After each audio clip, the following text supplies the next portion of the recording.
Today is when all the fun stuff is going down. We've got a box of BC Racing DS Series coilovers. Same exact thing as the DRs that we always put on cars in the past. They just rebranded and now they're called DS Series. I think it stands for digressive shock, but don't quote me.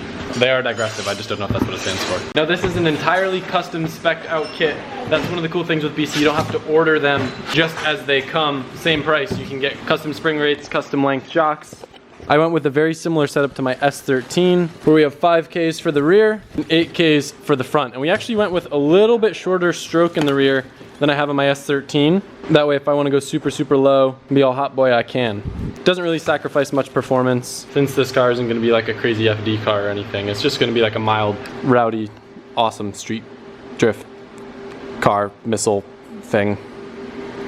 It's gonna be sick. If you guys aren't familiar with it already, we are indeed a BC vendor, and at LZMFG you can order a set of coilovers. We can help you spec them out for whatever you need. If you want the same setup that I run on the R32 or the S13 or the 350Z or anything, it's very easy for us to just order those for you. And you also get a special limited edition BC LZ shirt that we design that you can only get if you get a set of coilovers through us. But very excited to get these on the car. I can already throw the rears on and we're getting ready to get the fronts on. Only the nicest things for the nicest build. Skyline's so happy. Looks so good in there. Upper camber arms on the R32 use a huge adjustable nut on them, and I couldn't find a wrench anywhere that was the right size. So I happen to have a 36mm wrench laying around that I just grinded out a little bit. Now it fits like a glove. Too well, actually. These brakes have like a lot of little chips in them and stuff, so I'm just going over before I paint them and trying to smooth them out. It'd be really nice to get these powder coated, but I just don't have the patience to, you know, take them apart and then wait for that. So we're just doing it quick.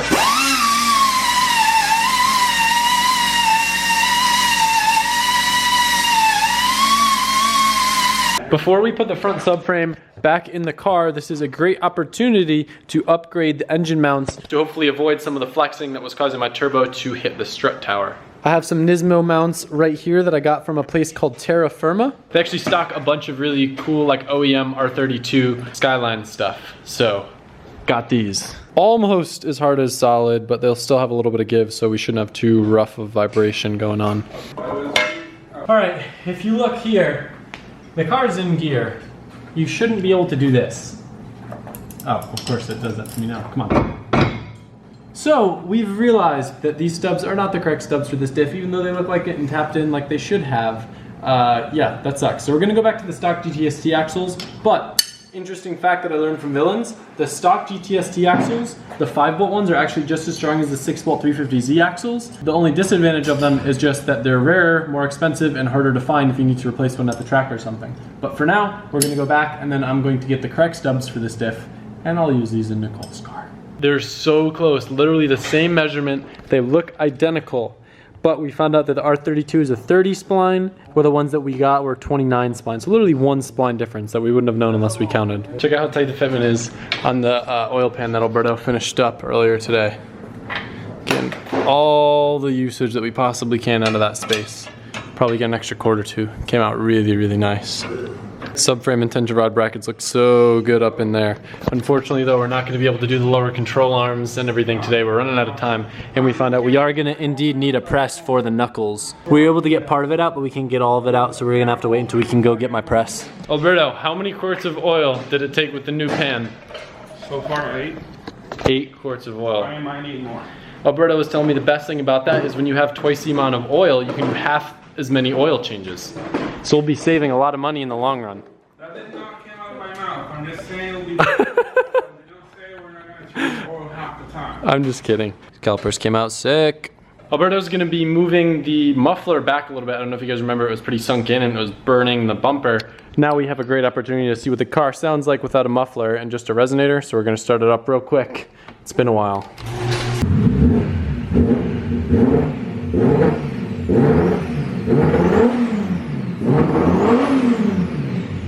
Sounds pretty sick. It's breaking up a little bit right now though, because for whatever reason the ethanol content sensor isn't reading.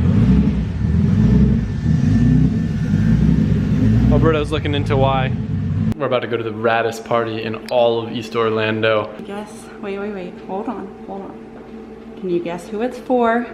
Here's the theme. It's princesses. This princess, and she's waiting for us. Good old Jean. Let's go. Good old Jean. little princess. Oh yeah, I saw it with the makeup on her This face. guilty little princess. She's trying to be like Nicole, or should I say Ta? It may seem like I'm joking or exaggerating when I keep talking about Nicole playing with her Taylor Swift VIP box. She brings it everywhere. She had me bring it in my lap, so while we're driving, Don't hurt my duck. she can keep watching the video. That's dangerous. She's distracting. Watch out for that big wing. That big wing almost took me out and decapitated me on one of the OSW events. Decapitated you. Funny one, Nicole. We always have elbow battles. Stop. Sick Jeep. Tomorrow I do want to bring the hood as well as my trunk and spoiler over to Randy to get painted. I gotta have him fill the holes in my trunk and then repaint it again. Kinda sucks. But before we do that, I wanna test fit it and make sure it fits well, just in case I need to cut or grind anything away. I've had terrible luck with all my D-Max stuff, but the BN hood that I have my S13 fit like.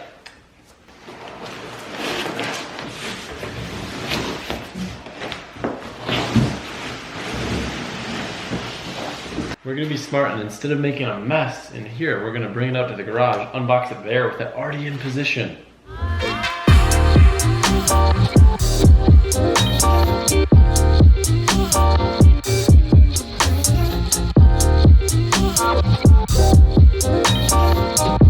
And this, 10 minutes later, is how a hood should fit. Obviously I don't have a grill here, but the quality on the BN stuff is really nice. This isn't sponsored, I wish it was. I paid a fortune to get this thing here fast from Japan. The fender line isn't perfect, but I'm assuming the fenders were just adjusted to compensate for that cheap hood that was on it before. So that'll be easy enough to slide the fenders in a little bit more. Back here, it looks like it's raised a little bit, but that actually presses down. I just don't have it fully bolted on the hinge. Overall though, I'm super happy with this thing. I will say though, I didn't realize that on top of the like D-Max style vents that it has, it also has these vents back here. So from this angle, it looks a little ricey. Not that my other hood wasn't, but it's definitely a little much for me, but I guess we'll have really good cooling, and it's a BN hood. I just felt like I couldn't go put some cheap eBay knockoff D-Max crap junk hood on this car with the level that I'm trying to build it to. Look at how nice that front end looks, by the way. Just can't stop staring at you, beautiful. Like I said, main reason for getting the hood was just because the other one that I had was hitting the valve cover right here. Luckily it didn't scratch it too much. That's just like melted tape because I put tape there just so it wouldn't scratch it up too much. On the front end, I did have to make a little itty bitty modification to the hinge to get the hood to close. Literally all I had to do is put a little spacer in front of the hood hinge. I don't know why. I don't know why it just didn't line up out of the box. It might have something to do with the fact that it's a GTR hood and this is a GTST. If you're not familiar with these cars, the only difference is the fact that the GTR hood doesn't have the little piece that like scoops down, where the GTSTs have a piece that scoops down and goes to the bumper. GTRs, you put a grill here instead, and it makes the car look much more aggressive and much less like pig nosy. Even though it's not like a pig nose, it just, I feel like, I'll put a picture up if I remember while I'm editing. Maybe I'll remember this time. Probably not though. So, definitely got some fun stuff going on tomorrow. Today, I don't know whether it seems like I got a lot done in this video or not, but I had a lot of fun. Feels like I got a bunch done. Tommy and Alberto have been massive help all through this week, helping get stuff done. I'm excited to bring my press over here so I can get the front angle kit on, see how much angle we can get, maybe start working with the seats or the handbrake. There's a lot of fun stuff going on. But we're in the home stretch now of this build. I'm excited to see where it takes me, and you guys, and all of us. So I hope you guys enjoyed the video and enjoy all the vents. That's a lot of cooling. That's a lot of vents. Look at all those vents. That's a lot of vents. I got 1, 2, 3, 4, 5, 6, 7, 8, 9, 10, 11, 12, 13, 14, 15, 16, 17, 18, 19, 20, 21. Alright guys, I decided to continue the vlog into today, which is Saturday morning, mainly because, as ridiculous as it sounds, I just kind of wanted a morning off so I could get right to work on the car and I don't have to spend a couple hours editing and going through all that stuff. But anyway, it's Saturday morning and we've got a wing, a trunk, and a hood in the trunk, and we're heading over to Randy's shop so he can paint some stuff up for us. We're gonna go back home and do some stuff and things. For the R32, when you're using R32 suspension, there's not a lot of options for high clearance sway bars where you'll be able to get to full lock without hitting the sway bar. I actually wound up buying a custom sway bar from my friend Brad. I think I've mentioned him in a couple of videos before. He's helped me out with a few things with Nicole's car. He shortened this sway bar, but the problem is when you shorten the sway bar, you can't use the factory mounting points for it. You have to move them inward, which takes a little bit of fabrication stuff. This is a relocation plate that he basically welded some spacers on They basically will go up in like this. However, you have to make some clearance in here, which sucks since this is freshly powder coated, but it's not too hard. And then we can move the sway bar mounting point more inward and have a lot of clearance for angle.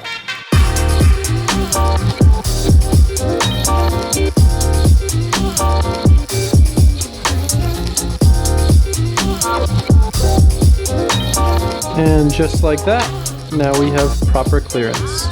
It sucks that since it's powder coated, it's raw now, but I happen to have some of this paint that matches it almost perfectly. Check it out. Well, Adam, what have you done? I caught myself on fire.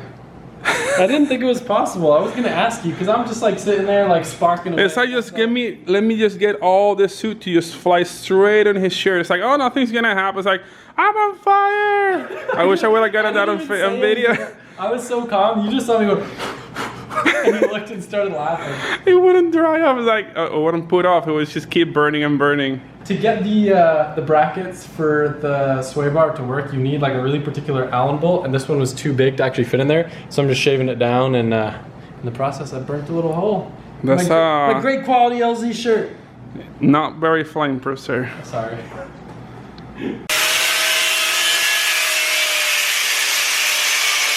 Watch him now, being like super careful about it. Alberto's transferring over my hubs for me onto the new GK Tech front knuckles. These things are very cool looking. I just finished getting the front sway bar fitted, and it's pretty cool. There's definitely a ton of clearance. If you notice in the front, this part would normally be out here, so we have a ton of room for the wheel to do whatever it wants in here without hitting the sway bar. The trickiest part of this setup was getting this little bolt in here. I actually wound up stealing bolts off an old profile hub I had because that was the right thread pitch, and I had to cut them down so they were short enough to where I could get them in and get an Allen in there, and it was definitely tricky. And I know sometimes people like leave it bolted to the bracket and then put that in, but I couldn't get that to work. But anyway, got it all in. It's pretty dope. All right, so we have everything mocked up in place, and unfortunately the limiting factor for lock is actually the wheel hitting the coilover. So right now, this is a plus 17 wheel with a 20 mil spacer. Now the reason I added the spacer was because before it was hitting the coilover even worse. But now I have the problem where it's like the caster needs to be adjusted to move more forward, but we don't really have room to go more forward. So I don't really know the secrets of the Skyline front end specs. Maybe I need to go with an 8-inch wheel instead of a 9-inch wheel. Please feel free to give input, but I feel like, in theory, Alberto, correct me if I'm wrong, our best bet right now, instead of adding this 20 mil spacer, we'd be better off extending the lower control arm like 20 mil, because then the point at which it pivots would be quicker rather than the wheel having a swooping motion and coming in contact with the rear of the fender. Yeah, we could try that. That's all I can really think right now. I went with GK Tech's bigger version of the lower control arm. They have like one that's like maybe like 0 to 40 mil, and they have one that's like maybe 40 to 80 mil. And my logic was to get the bigger one and run it all the way short rather than the smaller one and run it all the way long, so there's less stress on that Heim joint since I like to destroy them. I guess another thing you can do to get a little more angle out of it, which we haven't done because we don't have the proper spacer, you can actually space the coilover a little bit back, and it'll give you a little more clearance from hitting it. But right now I added a little bit of caster so the wheel's more forward so it doesn't hit in the back. Add a little bit of height, and in the front it hits right around here, which, you know, for the trailing wheel, that's a decent amount of angle, so we're not in terrible shape right now. We've just been chugging along, trying to get as much as we possibly can done. A couple quick notes, stuff that I am actually very stoked on. The GK Tech Heim joints come with dust boots, which is really cool. My S13, they're all starting to like rust out and stuff because they're old, and they start to creak. So that's very good. Is that brake fluid? And then the washer got eaten by the Swiss thread. I also have GK Tech's rack spacers. Since I had the rack move forward, we won't be needing rack offset spacers. But one important distinction that I knew, but I didn't know which side it was, you put the rack spacer on the left-hand side, not the right-hand side. The right-hand side comes with just like a little slip washer. And the reason for that is racks do have a limit of travel before you start blowing the seals out. And I guess the way that it's set up, that's the way that they work. Also using GK Tech's cut to length, well I shouldn't say cut to length, you cut to length tie rods, that way you can get the perfect setup since you do have so much adjustability in the lower control arms. So we quickly marked off some lines so I can cut them and then we can be all good. Also have the high misalignment tie rod ends as well to try to get a nice level tie rod. Looks so crazy. We just dropped it on the ground for the first time with the new BCs and underestimated how much it was gonna compress. Look at that tuck in the rear. It's a nice looking amount of camber in the front too. What do you think? Probably come up like 1.5 inches, Alberto? Something like that? At least. Yeah. It's okay, she'll be a little monster trucky. At least until I get aftermarket fenders. I ordered some, they're just gonna take forever to come in. Just working a little bit today, turned into a long day, but we are all done. And this is what we have for angle with the GK Tech lock kit. As you can tell, there's quite a bit of Ackerman. Probably gonna need to play with my alignment settings a little bit. This is an 1/8 inch toe out, just like I run on all the other cars. I don't have bump stops yet, so right now the wheel is hitting the coilover, so we will have a little bit less angle than this, but this is still more than enough. I only really need like 2 degrees to drift, but you know, whatever this is, maybe 40, maybe 50, it'll do.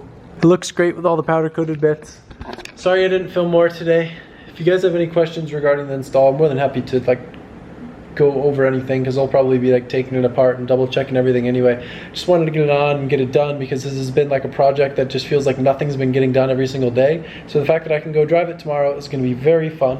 I want to see what it sounds like with no muffler, but I still got to align the rear end at least somewhat so it's drivable. So we can go have some fun. So thank you guys. I appreciate you watching, and I hope you're excited to see this thing sliding. When you said